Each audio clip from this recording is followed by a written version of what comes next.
Imyaka irenga 3 irashize intambara mu burasirazuba bwa Repubulika ya Demokarasi ya Kongo ica ibintu. Ingabo za leta y'icyo gihugu zifatanije n'indi mitwe iri mu ihuriro rizwi nka Wazalendo, ingabo z'u Burundi, abacanshu bo mu Burayi bw'uburasirazuba n'umutwe wa FDLR barimo barahangana n'umutwe wa M23.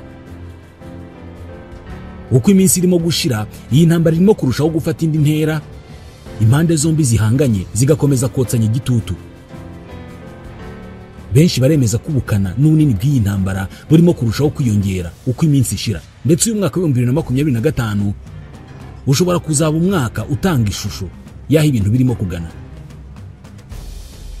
Kuva mu misozi ya Bunagana gukomeza za Mweso na Rucuru ukazamuka za Rubero na Masisi, M23 irakomeza kwigarurira ibice bitandukanye byo mu burasirazuba bwa Kongo umunsi ku wundi. Benshi mu badashyigikiye uyu mutwe n'intambara urwana bawushinja kwigarurira ibice bitandukanye bya Repubulika ya Demokarasi ya Kongo. Gusa mu kiganiro aheruka kugirana na televiziyo ya Al Jazeera, umuyobozi w'ishami rya politike muri M23 Bwana Bisimwa Bertrand aherutse kugaragaza uburyo bafatamo ibice bitandukanye. Yavuze ko batajya bagaba ibitero, ahubwo ngo iyo batewe baritabara, aho bageze bakahaguma bagategereza ko bongera kugabwaho ibitero. Aho wakwibaza uti M23 iterwa nande? Bisimwa avuga ko ingabo za Kongo ku bufatanye n'indi mitwe itandukanye iri mu ihuriro rya Wazalendo bagaba ibitero ku baturage ba Kongo bavuga ikinyarwanda babarizwa mu bwoko bw'abatutsi. Ibi bitero by'izi ngabo birabahitana ubundi bikabamenesha. Ibi bikaba bimwe mu mpamvu zikomeye uyu mutwe wa M23 weguye intwaro ugahitamo kugana y'urugamba mu rwego rwo kwitabara. Ku rundi ruhande, uyu mutwe uvuga ko ushaka ibiganiro na leta ya Kinshasa, gusa ubutegetsi bwa Felix Antoine Tshisekedi bwarabyigaramye. Bukavuga ko budashobora kuganira na M23 ifatwa nk'umutwe w'iterabwoba. Ikibazo benshi barimo kwibaza naho iyi ntambara yerekeza muri uyu mwaka wa 2025. Ese ko bigaragara ko leta ya Kongo ititeguye kugirana ibiganiro na M23, uyu mutwe uzabyitwara mute? Uyu mutwe uzakomeza kwagura ubutaka wigarurira? Nibikomeza gutyo se, ubunini bw'ubutaka uyu mutwe ushobora kugenzura buzagarukira he? Hanyuma ni iki cyakorwa mu by'ukuri kugira ngo Perezida Tshisekedi kera kabaye yemera ibiganiro n'uyu mutwe? Mu gihe yabyangase, ngo ni ikihe kindi cyakorwa? Cyane ko binagaragara ko ingabo za Kongo zishobora kuba zidafite ubushobozi bwo guhangana na M23 no kuyisubiza inyuma. Intambara ya M23 na FARDC iragana he mu 2025? Tubahaye ikaze.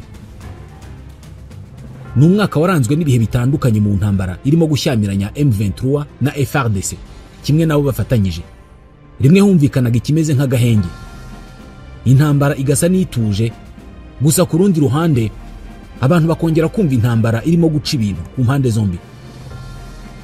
Ku ruhande rwa FARDC, iki gisirikari cyakoresheje uyu mwaka mu gukora amavugurura arushaho kugifasha kwihagararaho ku rugamba, uretse ko nta kinini byatanze, yaba mu kwisubiza uduce M23 igenzura cyangwa se kuyisubiza inyuma no kwica intege mu buryo bufatika.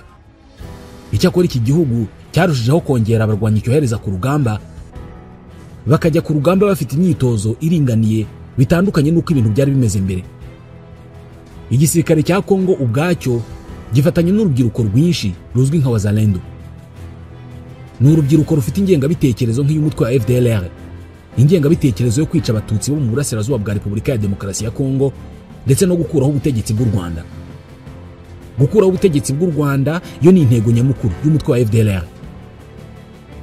Ibi rero nibyo bihita bizana mu Rwanda rukunze kwamagana inshuro nyinshi iyi ngengabitekerezo. U Rwanda rwahakanye inshuro nyinshi ibyo gukorana cyangwa se gufasha M23, gusa inshuro nyinshi rwakunze kunenga uburyo ikibazo cya FDLR kidahabwa agaciro ku ruhando mpuzamahanga. Raporo y'impuguke z'umuryango w'abibumbye yasohotse ku itariki ya 27 y'ukwa 12 mu 2024 igaragaza ko hari ubufatanye busesuye hagati ya FARDC na FDLR. Iyi raporo ivuga ko mu gihe gishize ubwo FARDC yavugaga ko igiye kurwanya FDLR, abayobozi mu ngabo za Kongo babanje kuburira abayobozi b'umutwe wa FDLR barahunga, birangira ibyo bitero ntacyo bigezeho. Iyi raporo igaragaza ko ingabo za FARDC zikorana n'imitwe yitwaje intwaro yanafatiwe ibihano mpuzamahanga nka Wazalendo n'indi maze igihe ikora ibyaha byibasiye inyoko muntu. Igaragaza ko umutwe wa Wazalendo ugizwe n'insoresore ziyobowe n'uwitwa Gideon Shimirey Muisa, ndetse wavanzwemo bamwe mu barwanyi ba FDLR, ariko ntabwo igaragaza uko leta ya Kongo yemeje ko ari umutwe w'ingabo witabazwa ku rugamba. Impuguke za Loni zirengagije ibikorwa by'ubugizi bwa nabi bikorwa n'imitwe ifatanye n'ingabo za FARDC, zishakira impamvu Wazalendo ikwiye gukorana n'ingabo za leta. Wazalendo izwiho kubamo abantu banga bo mu bwoko bw'abatutsi b'abanyekongo, ndetse mu gitero uyu mutwe wagabye mu kwezi kwa 10 2023 muri Masisi watwitse inzu z'abatutsi zirenga 300. Hibazwa igituma izi mpuguke zitabona ko kuba leta ya Kongo ikoresha Wazalendo mu ngabo ikagaba ibitero ikica abatutsi b'abanyekongo ari ikibazo ku mutekano wa M23 ibarwanira. Ibi byose u Rwanda rubibonamo ikibazo gikomeye, kubera ko uko FDLR irushaho kugira imbaraga ni nako irushaho kugira ubushobozi bwatuma ihungabanya umutekano w'u Rwanda, ku buryo n'ubwo itagera ku ntego zayo ariko ishobora gutuma umutekano w'abanyarwanda uhungabana, ikintu gisa n'ikimaze kuba amateka mu myaka 30 ishize.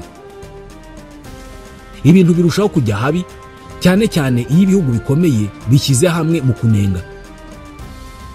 Kuri iyi tariki ya 16 y'ukwezi kwa mbere mu mwaka wa 2025, ibiro bya Leta Zunze Ubumwe za Amerika bishinzwe ububanyi n'amahanga ishami rishinzwe Afurika byatangaje ko ibibazo biterwa na M23 na FDLR bikwiye gukemurwa mu buryo bwihutirwa.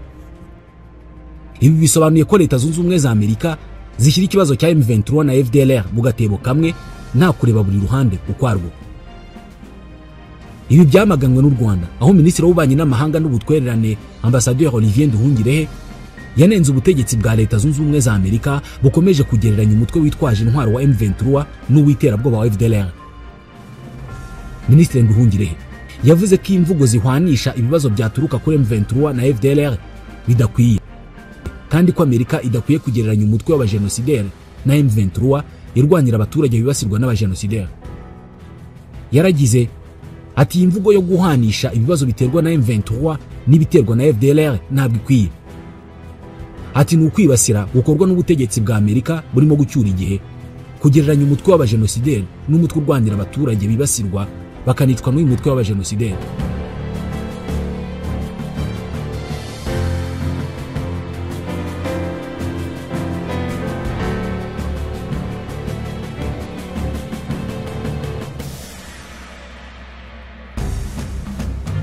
Mu kwezi kwa 10 mu 2023, FDLR n'imitwe igize ihuriro Wazalendo ryifatanya n'ingabo za Kongo mu ntambara zihanganyemo na M23 batwitse inzu z'abanyekongo b'abatutsi mu mudugudu wa Nturo uherereye muri teritwari ya Masisi zirakongoka.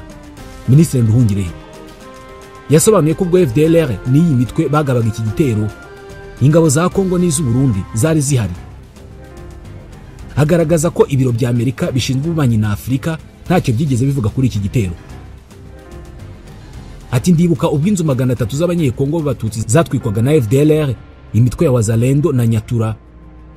Izo nzu zigashya zigakongoka mu mudugudu wa Nturo, teritwari ya Masisi mu Kwakira mu 2023. Ingabo za FARDC n'iz'u Burundi zari zihari. Nta tangazo cyangwa se na tweet by'ibiro bya Amerika bishinzwe ububanyi n'amahanga byabonetse.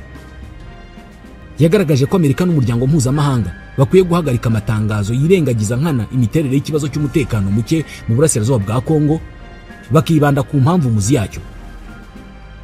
Bwana Bisimwa wavuga ko icyo bagamije ari ukuburizamo ibikorwa nk'ibi. M23 ikomeza gusobanura ko impamvu iri muri iyi ntambara ari uko irimo guhangana n'ibitero by'ingabo za leta ya Kongo n'imitwe bafatanyije, ibitero byibasira abaturage b'abanyekongo bafite inkomoko mu bwoko bw'abatutsi. Mu rwego rwo kubatabara, uyu mutwe uvuga ko uhangana n'ingabo za leta ukazisubiza inyuma, ari nabwo buryo ufatamo ibice byose ufite. Nk'urugero, ubwo M23 yafataga agace ka Rubaya kazwi cyane kubera uburyo gacukurwamo amabuye y'agaciro, nta ntambara yigeze ibamo icyo gihe. Icyabaye ni uko uruhande rw'ingabo za leta rwamenye ko M23 irimo kugana muri ako gace, abasirikare bakwira imishwaro barahunga, bituma M23 ifata Rubaya nta ntambara ibayeho. Aha muri Rubaya M23 yavuga ko ari agace yafashe kubera ko karimo ingabo z'u Burundi zikaba zarahatorezaga urubyiruko rwibumbiye mu mahuriro ya Wazalendo. Babatozaga ibijyanye n'imirwano ndetse no gukoresha intwaro gakondo.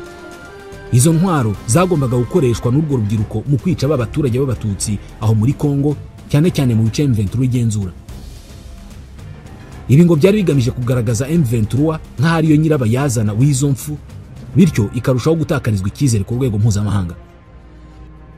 Ibi ngo nibyo byatumye M23 ifata icyemezo cyo kwigarurira Rubaya, ikanavuga ko yahise ikora amavugurura, igaca ikoreshwa ry'abana mu birombe ndetse ikanafasha abagore batwite n'abandi banyantege nke.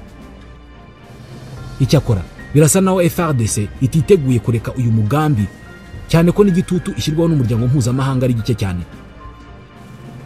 Amakuru avuga ko izi ngabo za Kongo zirimo kongera abarwanyi n'ibikoresho ku rugamba, nko mu bice bimwe na bimwe aho izi ngabo ziba zigiye guhangana na M23, abasirikare barenga 22,000 barategurwa kugira ngo bajye ku rugamba.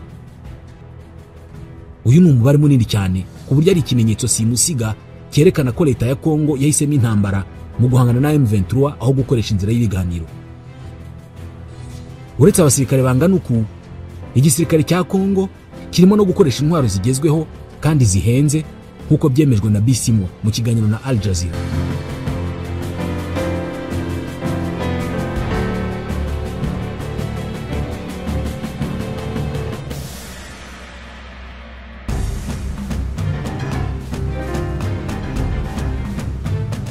Raporo y'ikigo Stockholm International Peace Research Institute gikora ubushakashatsi ku bijyanye n'igisirikare ndetse n'amahoro hirya no hino ku isi igaragaza ko mu 2023 leta ya Kongo yongereye hejuru y'105% by'amafaranga yakoreshaga mu bijyanye n'igisirikare, agera kuri miliyoni 794 z'amadolari y'Amerika.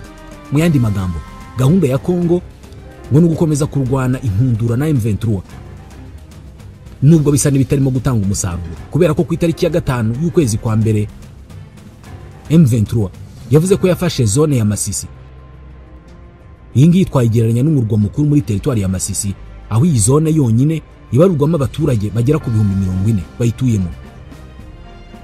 Ni zone ifite kinini isobanuye cyane muri iyi ntambara, bitewe n'uko ari agace gakomeye ku buryo kugatakaza byari igihombo gikomeye ku ngabo za Kongo n'indi mitwe bafatanyije, harimo n'ingabo z'u Burundi nazo ziri ku ruhande rwa Kongo. Nyuma y'uko M23 ifasha aka gace, ingabo za Kongo zongereye ibitero zigaba kuri uyu mutwe, ndetse amwe mu makuru akavuga ko zaje kongera kukisubiza by'igihe gito mbere y'uko M23 yongera kukigarurira. M23 yafashe zone ya Masisi nyuma y'iminsi mike yari imaze ifasha umujyi wa Lubero, nawe yarwaniye cyane ihanganye n'ingabo za Kongo. Iyi zone ya Masisi iherereye mu birometero 40 uvuye mu mujyi wa Goma, umujyi ugenzurwa n'ingabo za leta ya Kongo, gusa ukabugoswe n'abasirikare ba M23 mu mpande zaho zose. Ibi byose ni ibimenyetso byerekana ko iyi ntambara irimo gufata indi ntera, cyane ko n'uruhande rwa Kongo rukomeje kwitegura mu buryo bufatika, yaba mu kugura intwaro zikomeye ndetse no gutegura ingabo nyinshi zijya ku rugamba.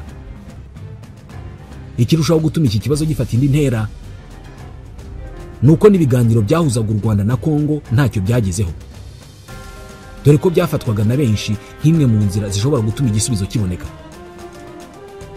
Perezida wa M23 Bisimwa Bertrand yavuze ko leta ya Kongo yashakaga gutsinda abarwanyi b'uyu mutwe mbere y'uko Perezida Paul Kagame na Perezida Tshisekedi bahurira i Rwanda ku itariki ya 15 y'ukwa 12 mu mwaka ushize, kubera ko ngo yibwiraga ko bizatuma u Rwanda rwemera gusinya ibyo leta ya Kongo yifuza. Bisimwa yaragize ati leta ya Kongo yashakaga intsinzi mbere y'itariki ya 15. Ati badushyizeho igitutu bashaka intsinzi yashoboraga kubashyira mu mwanya mwiza kugira ngo u Rwanda rubura andi mahitamo keretse gusinya ibyo Kinshasa yashakaga, cyangwa se bagakereza inama ya Rwanda. Iyo niyo yari intego ya leta, niko yavuze. Nkuko leta ya Kongo yabitekereje, ngo yanogeje umugambi yohereza mu bice bitandukanye abasirikare barenga 22,000 bari bashyigikiwe n'umutwe wa FDLR ndetse na Wazalendo bashaka kugaba ibitero kuri M23. Bisimwa yasobanuye ko babimenye bitegura kwirwanaho mu buryo buhagije. Yasobanuye ko bitewe n'uko M23 igendera ku murongo wo kwirwanaho muri uru rugamba rwatangiye mu kwezi kwa 11 mu 2021, ubwo ihuriro ry'ingabo za leta n'iyi mitwe ryayiteraga mu birindiro byayo biri muri teritwari ya Lubero, ngo barisubije inyuma bafata ibindi bice.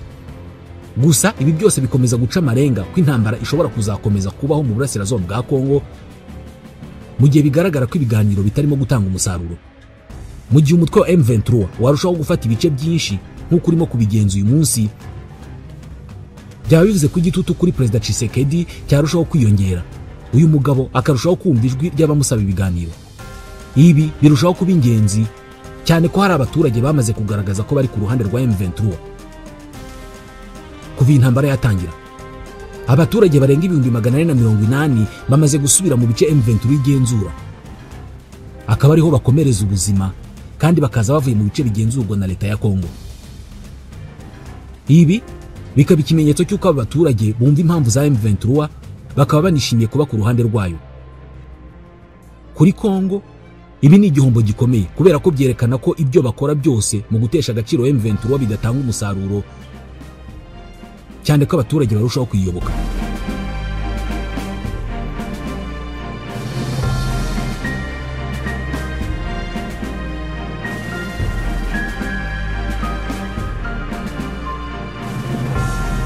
Impuguke za Loni ziherutse kugaragaza ko umutwe wa M23 ukorana n'umutwe wa ADF urwanya ubutegetsi bwa Uganda, ariko akaba ari n'umutwe w'iterabwoba.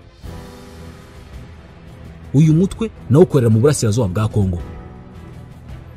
Hari abemeza ko uku kuvuga ko M23 ikorana na ADF ngo bigamije gutukisha uyu mutwe, izina ryawo rikandura, bityo abaturage bakawanga, bakanagabanya ibikorwa byo kuwushyigikira, bityo intambara ikoroha ku ruhande rwa Kongo.